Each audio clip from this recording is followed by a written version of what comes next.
by extending the party's gratitude to all the people that played diverse roles towards the remarkable, successful conference that we held in Cape Coast.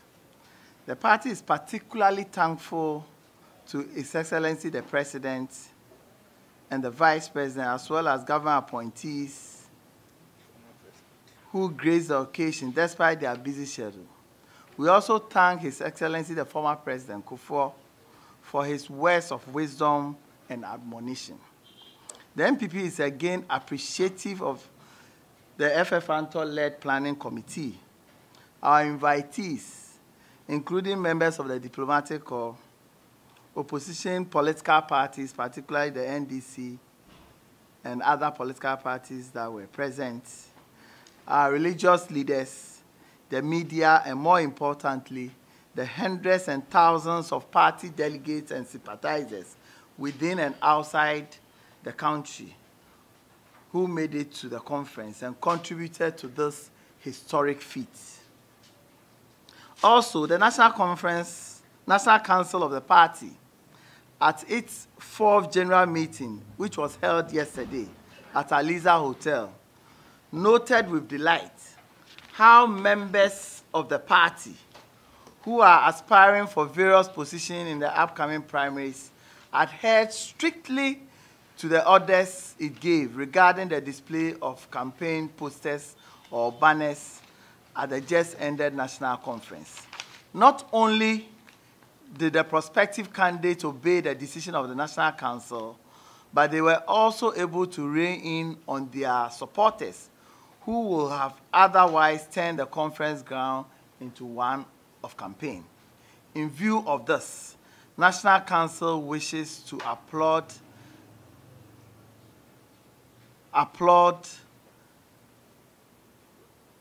them for their complete submission and obedience for the love of the party, and looks forward to receiving more of such cooperations from members of our party. You will recall, ladies and gentlemen, that the NPP on the 26th of August 2017 held its National Annual Delegates Conference at the Cape Coast University. Pursuant to Article 9 of the party's constitution, the conference, among other things, considered the various proposals for constitutional amendments which were received from party members and made available to stakeholders at least 1 month to the National Annual Delegates Conference in fulfillment of Article 18 of the Constitution. However, conference could not adopt the amendment proposals or otherwise in view of the limited time available to deal with the bulky documents. Accordingly, conference, which is the highest decision-making body of the party, passed a resolution instructing National Council to set up an ad hoc committee to streamline these amendments proposals together with other considerations and present their report to conference at an annual delegates conference to be organized at a later date. Following this, National Council indeed met yesterday, September 14th, at Aliza Hotel, and approved a set special committee that will undertake this all-important assignment for the party. Today, we have met here to inter alia officially inaugurate the ad hoc committee that was formed by National Council at its meeting yesterday, following the orders of National Conference. The committee's mandate is not, the committee's mandate, as noted earlier, is to streamline all the proposals of the constitutional amendment as received by the party, determine the substance and workability of each proposal, and present their reports, which shall be in the form of a draft constitution to National Conference through National Council for consideration and adoption. The committee has a membership of 11 and will be chaired by FF Antor, the vice chairman of our party. Other members of the special committee include Honorable Obi Amoah, who has been working with this party for a very, very long time, has been a member of the youth wing of this party, a lot of the development that you've seen in this party has been part of that development. We have Joyce Opoku Boadu, who has also been instrumental in a lot of things that we do. We have Honorable Joseph Penka, Deputy Attorney General, who has been Secretary of our party in Upper East, is now the Deputy Attorney General of our country, Ghana.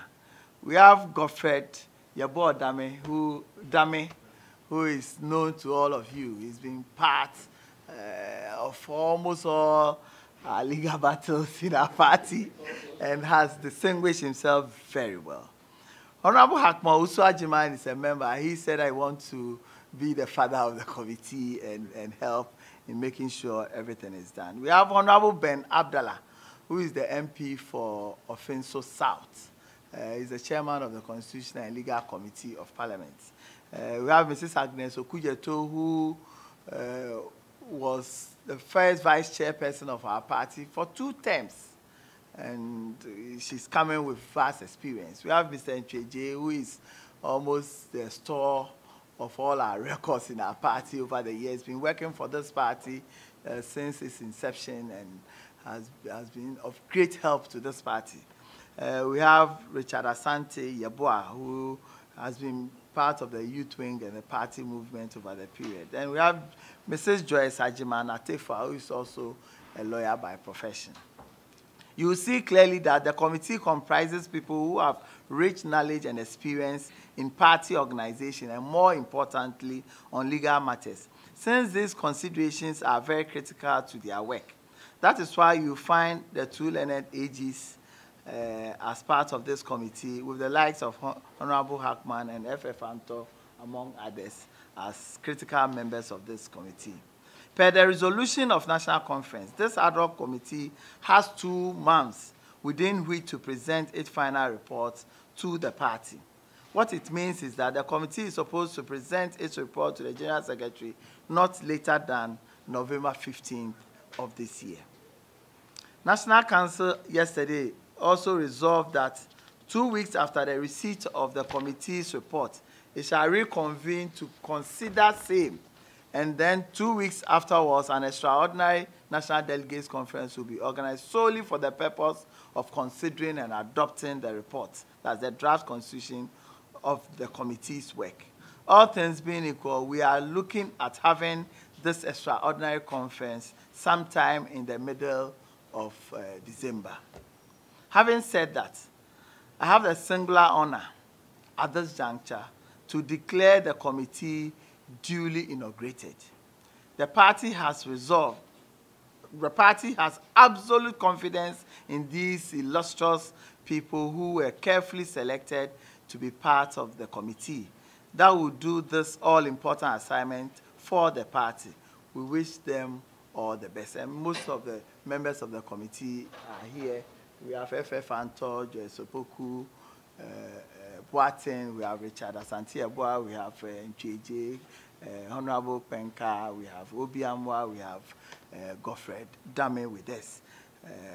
I am by this again, once again, inaugurating this committee and expect that within 2 months, considering your background and the critical nature of this job. And I must also say that the party is happy for your acceptance to be members of this committee. The decision was taken just yesterday. You were informed and you are here for the inauguration. It tells you how important you attaches and the party attaches to this great assignment that you've been given. Ladies and gentlemen, at yesterday's National Council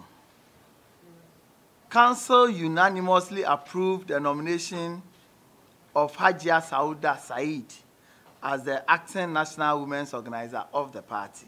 She was nominated by the party steering committee for consideration by National Council. Hajia Sauda, too, until her appointment, was the Deputy National Women's Organizer of the party. This appointment has become necessary following the resignation of the party's National Women's Organizer, Honorable Otiku Afisa Jaba, to take up appointment in government as Minister for Gender.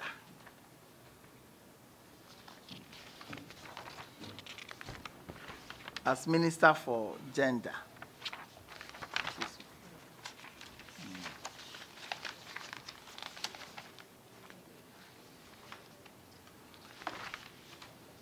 You must also note that the party has taken cognizance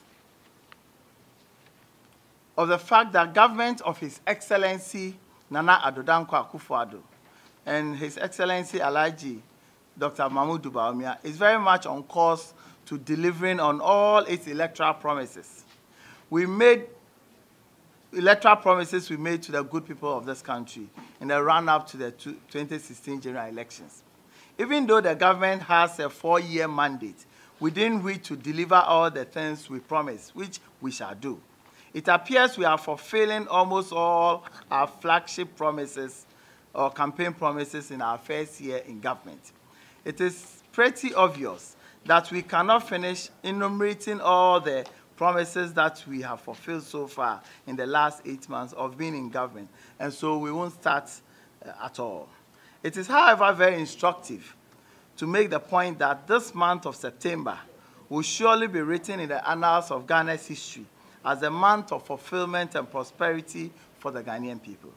The September narrative, as you will all bear testimony, has been one of fulfilled promises. 4 people to clear their goods from the port due to the digitization of the clearance regime and removal of human elements.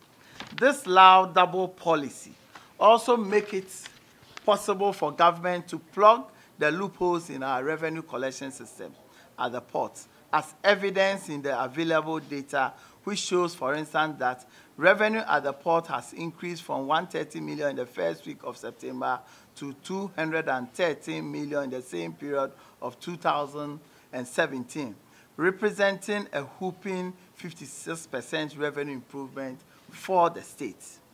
Again, the government's flagship campaign program, or promise, dubbed One District, One Factory, has successfully taken off in this month of September. In fact, it took off last month, September, with historic launch at Ekumfi in the Central Region. Finally, and perhaps more importantly, the much talked about free SHS, which the NPP, particularly our 2016 presidential candidate then, Nana Addo Dankwa Akufo-Addo, has been associated with, has come to fruition, despite all the bastardization and the cynicism from our political opponents. These cynics, particularly Leokran, former Minister for Education, told us that if free SHS was ever possible in Ghana, Dr. Nkrumah would have implemented it. Well, facts are that you all know it didn't happen under Nkrumah, but it is happening live under His Excellency Nana Addo Dankwa Akufo-Addo and the New Patriotic Party. That our unwavering commitment to investing in the future of our country through education cannot be matched. The records are there for all to see. This free SHS promise, again, has been realized in the month of September. What a blessed month. That is not all. The month of September is also going to witness the full realization of more flagship programs of the NPP government, including the implementation of teacher training allowances, as well as the nursing training allowances, among several others. The party is much content with these developments and wishes to commend government for living up to its legitimate expectation of the Ghanaian people. Indeed, the way for Ghana has always been the NPP way. We note with concern that there will be challenges, obviously. Challenges not necessarily associated with free SHs, challenges associated with the new system that we introduced when we were in power, computer placement system. And we are seeing a few of them happening. It is not because of free SHS in the first place.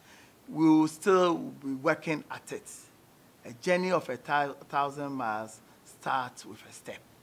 and we are going to work at it because we believe that this country can move forward when its people are well educated and well directed towards the development of our country. So we will spend all our resources, spend all our time, spend all our energy to ensure that this policy works for all of us.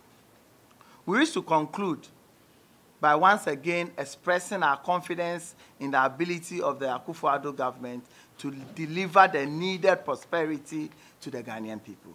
So far, as all will attest to, is so good. Again, we are confident that the extraordinary National Delegates Conference will also end successfully.